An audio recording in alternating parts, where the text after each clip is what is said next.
Wolf totem is something that is actually quite diverse as well.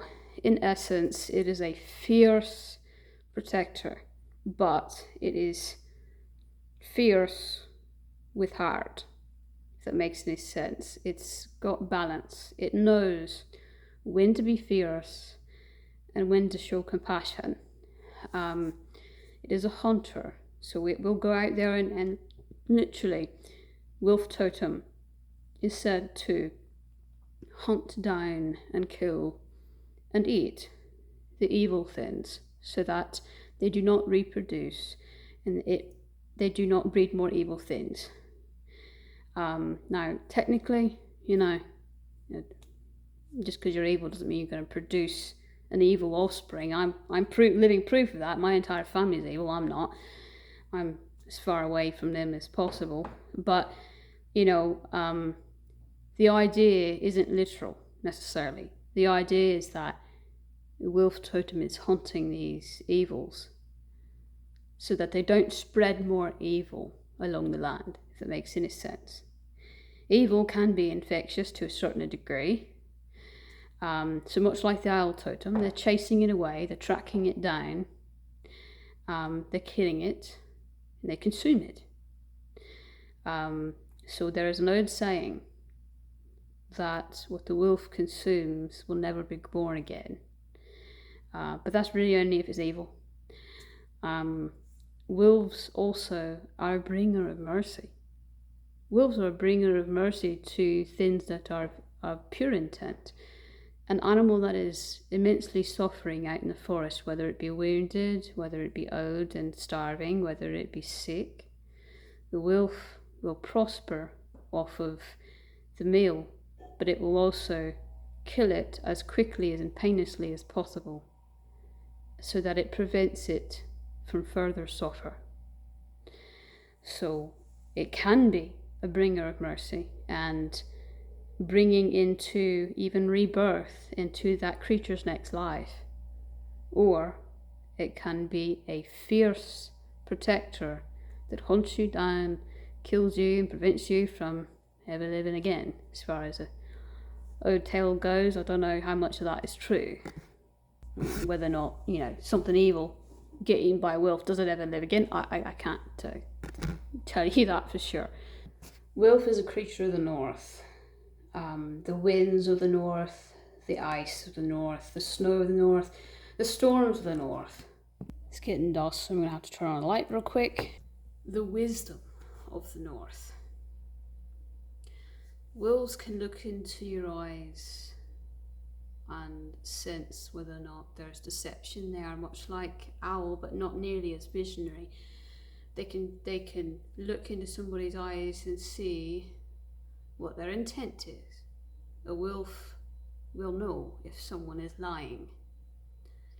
They can sniff out a lie very easily. They can sniff out ill intent and deception very, very easily. And they tend to get very angered whenever they spot it. And their first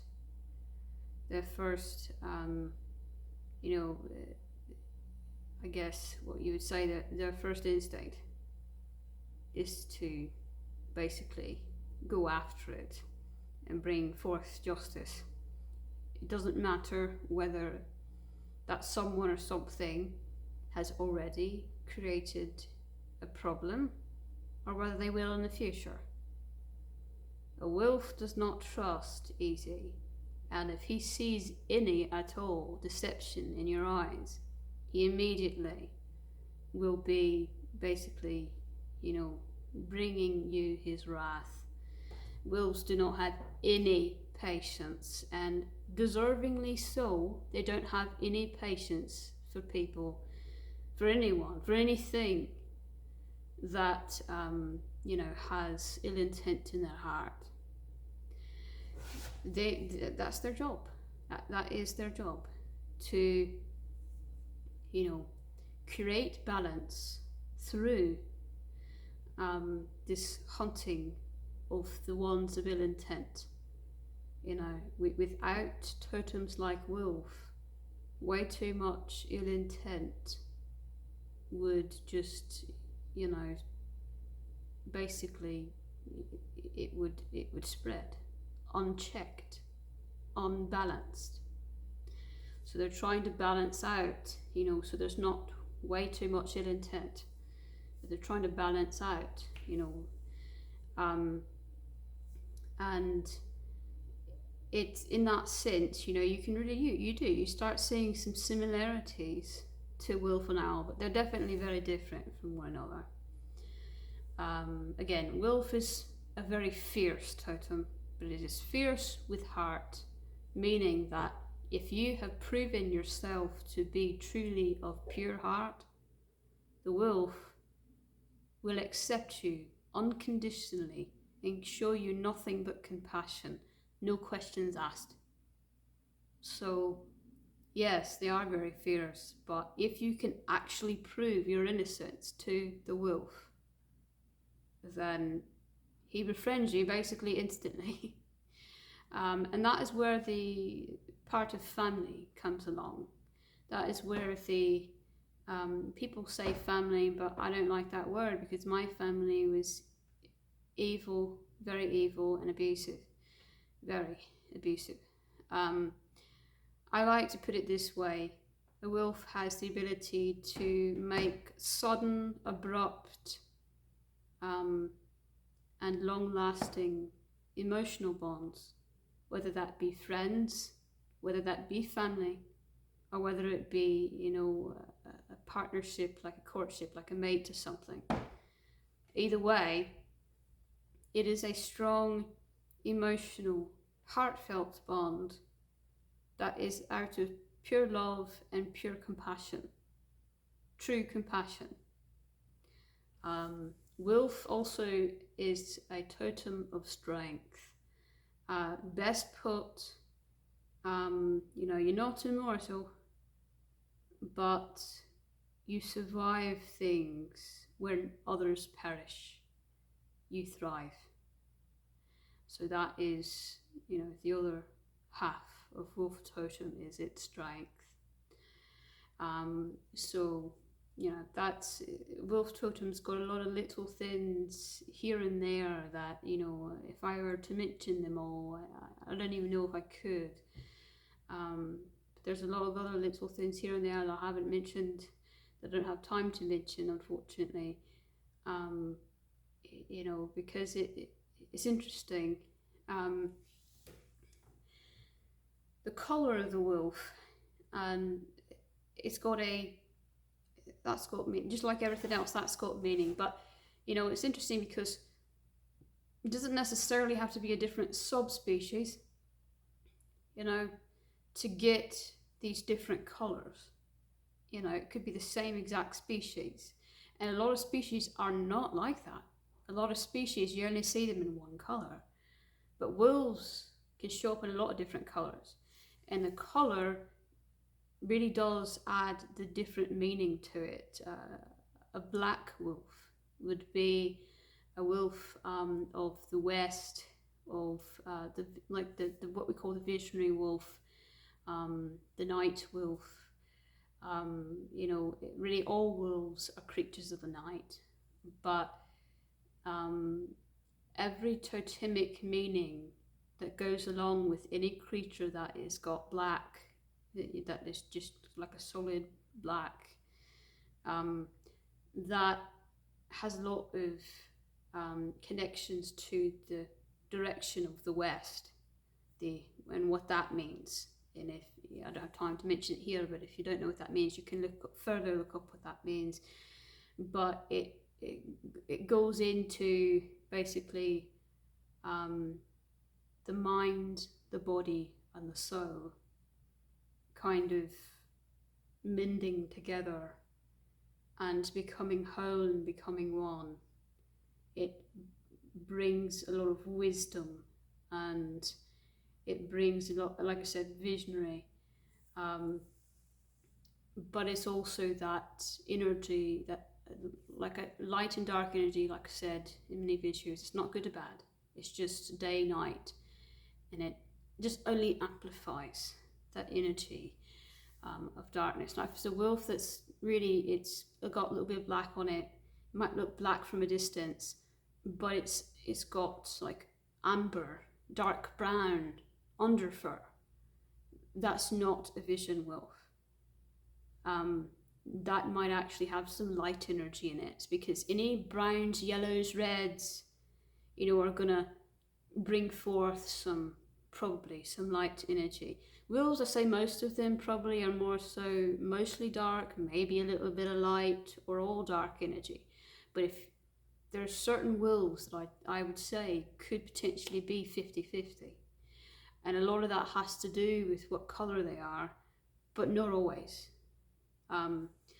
So the white wolf would be, what we call the spirit wolf, the wolf of the north. And then a grey wolf without any kind of yellows or browns in it at all would probably be more so, on the dark energy side with not as much light energy. But again, that's not 100%, because to the individual wolf it could differ a bit.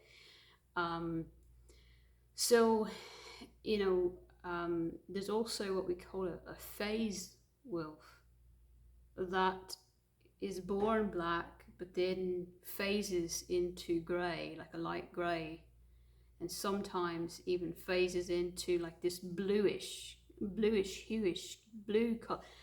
And all wolves, very strong connection to moon energy, but the blue wolf is probably, its fur literally glows like the light of the moon in certain lights. If you've ever seen that, it's difficult to explain. If you've ever seen it, it does. It's got this purplish bluish hue to it when it catches the light a certain way. That's why they call them blue wolves. So bringing forth that colour really does change the meaning ever so slightly, because you're adding the totemic energy of the colour to the wolf itself. Let's see. Wolves being primarily creatures of the night, primarily that moon dark energy. Unfortunately, they've gotten an unfair wrath at times, but luckily in the pagan eyes, typically when you're talking about pagans, we have widely remembered what they truly stand for. So they're a lot less, at least in the pagan sense, they're a lot less misunderstood than some of these other totems I've been talking about. But in the Abrahamic folklore, they're just like goat totem, basically. In the Abrahamic folklore, you've got the same problem. They're very much creatures of the forest and of Mother Nature. So they're not, they kind of stick to that energy. They're not ones to really explore outside the realm of nature. Wolf Totem is an immense teacher. So it's said that if a wolf finds you, if Wolf Totem finds you, whether it be a dream, whether it be an actual physical wolf of some kind, or a spirit of some kind, whatever the case, if Wolf Totem finds you, it's not just to protect you or to perhaps,